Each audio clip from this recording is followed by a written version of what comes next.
Trance of Kubera teaser అయితే ఇప్పుడే చూశాను.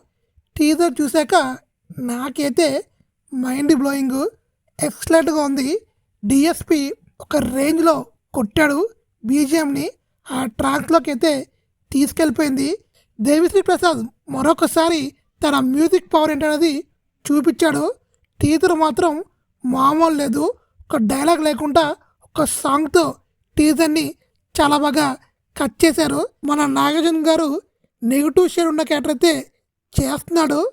నాగార్జున లుక్ కూడా చాలా బాగుంది. ఇంకా ధనుష్ కోసం చెప్పక్కర్లేదు. నెక్స్ట్ లెవెల్ సినిమాలో ఏదో బలమైన కంటెంట్ అయితే ఉంది. సినిమా చూసాకి చాలా రిచ్గా ఉంది. బొంబాయి, చెన్నై, ఇంకా హైదరాబాద్ చాలా ప్లేస్లో షూట్ చేశారు. సినిమా ప్రొడక్షన్ వాల్యూ మాత్రం నెక్స్ట్ లెవెల్లో ఉంది. ఈ నలుగురే మెయిన్ అనుకుంటా. చూడాలి. శేఖర్ కుమ్లే అంటే తను కంటెంట్కి కేర్ ఆఫ్ అడ్రస్.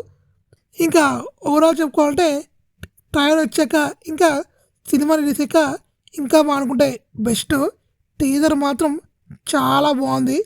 మీకు అనిపించిందో కామెంట్ చేయండి. ఈ సినిమా డెఫినెట్గా హిట్ అవుద్దని నేనైతే బిలీవ్ చేస్తున్నాను.